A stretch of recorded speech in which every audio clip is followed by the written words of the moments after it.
everyone. Welcome back to my 30-day money challenge. We're on day 8 today, and we are creating your debt payoff plan. If you haven't done this already, go back to my day 7, where I explain to you what you need to have listed in order to create this plan, because you need to have a list of all your debts, not including your mortgage, in order for us to create the payoff plan that is going to benefit you. Okay. Now, this is where financial education is huge. Let's say you owe money to 3 different companies and you just got a nice little bonus at work and you want to pay down what you owe. Most people would split that bonus in some way between the 3 companies. Okay. So they would take, let's say it's $1,000, maybe $300, and $400, and then pay some down. You can do that, certainly, but it is not going to be the most beneficial way, and it's not going to be the most motivational way. So that is what we're going to get into today. There are 2 specific strategies where you only pay one of those companies that are proven to get you debt-free faster. Let me show you how. So the first one is called the debt snowball. I'm gonna lift this up here so that you can see without burning it, the bottom of my page. So the debt snowball wants you to list your debts from the lowest value, and you want to to the highest value. Okay, so in my scenario, I'm gonna look at this and I'm gonna be, okay, what's my lowest one is Target. So I would pay Target first. Then I would look at the next one, which is my Victoria's Secret. And this pen's not writing on here. Give me a second. This is kind of soft, so I can't get a good, there we go. And then we are going to go to 587, 758. I did not intend for this to be in order in any way, shape, or form, but it seems like it is right now. This one would be 5, 14, 32. This would be 6. This would be 7, and this would be 8. Okay. So if I had that $1,000, what I would do is pay this, this, this, and whatever's left over towards this card. Now I have just eliminated 1, 2, 3, 4 of my debts. Now that is because these balances are lower. Let's say I didn't have those 4 and I was just starting with these 4 debts. My $1,000, we would pay towards this one. So that would bring it down to $476 now. And we would just continue paying the minimum on all the rest. Okay. So now that we have this snowball sort of listed in order of what we want to pay off first, what we're going to do is ensure that we're paying whatever the minimum is every single month moving forward. Now, this minimum payment is going to change on your statement.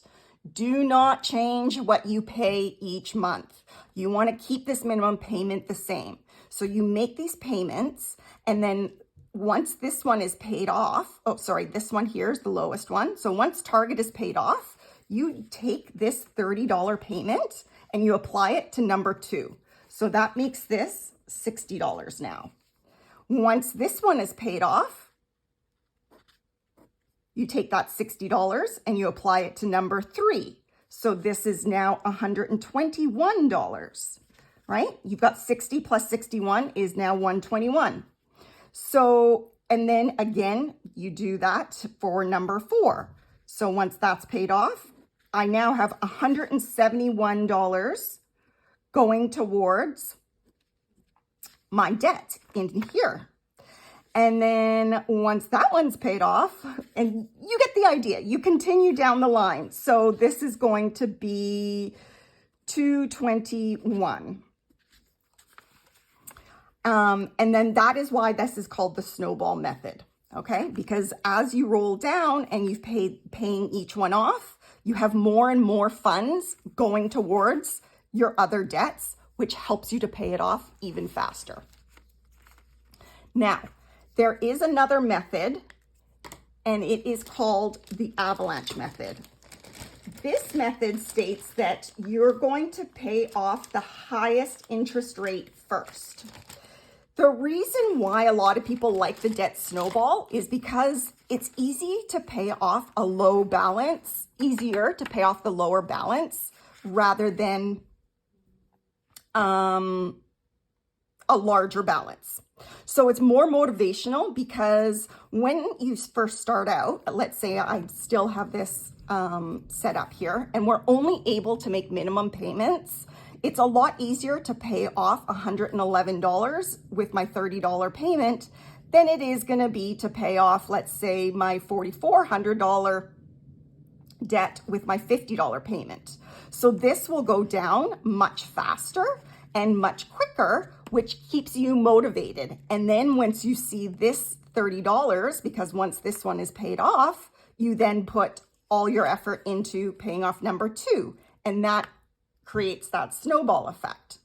So when you're first starting, let's say my target was higher. Let's say it was, oh, that's fine. Let's leave it as it is. So when we're first starting, let's say we're starting today. So we've listed them all. We know our minimum payments. Any extra money or funds that we have, even if it's $5, you are going to apply it to number 1. All your extra money goes to number 1, and you make minimum payments on everything else until number 1 is paid off. Then you go to number 2. Make all your extra payments onto number 2. And like I said, you roll this payment into here. Now, when I said there's an avalanche method, this method is different. This method is more about paying the least amount of interest overall. A lot of people like this because you can actually pay it off a little bit faster than if you do the snowball method. However, just note that it is going to take longer to see progress, and I will show you what I mean. So because we're doing the highest interest rate, we're going to look at our interest rates here. And right now, our Lowe's card is the highest one. So for Lowe's, we would start there. So 28.99. Then we would go to our Target. So once Lowe's is paid off, we would go to number 2. And then number 3 is Victoria's Secret. Number 4 and number 5, these are kind of the same. I would do the lower one first. So 4, 5, and then again, same with our medical, 6, 7, and 8. They're same interest rate, but start with the lower one because you'll see the progress faster. So in this avalanche scenario, we are playing, again, we are doing all of our minimums on everything except for the lows. The lows, if you can only do the minimum, that's fine. Make sure you maintain this minimum. If, however, you're able to make any extra payments or you get a bonus or you save $10 in groceries, apply it to this debt.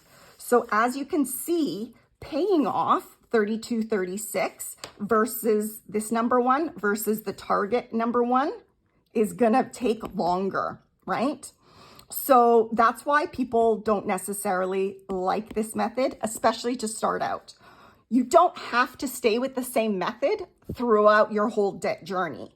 If you find you've built some momentum and you're very keen on paying it off as fast as possible, you can switch.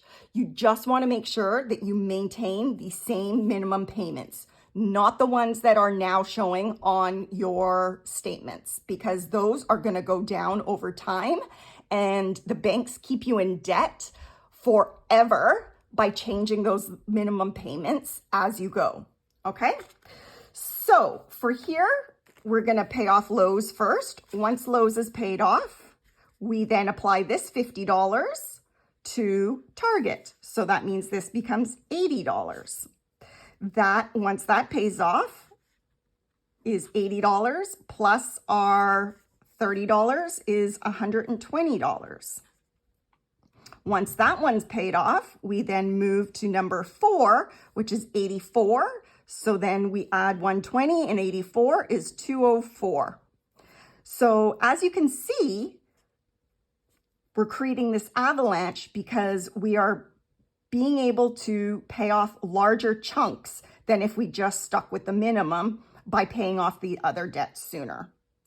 If you guys have any questions, put them in the comments. If you would like me to go through this for your debt scenario, let me know. I would be more than happy to help you out.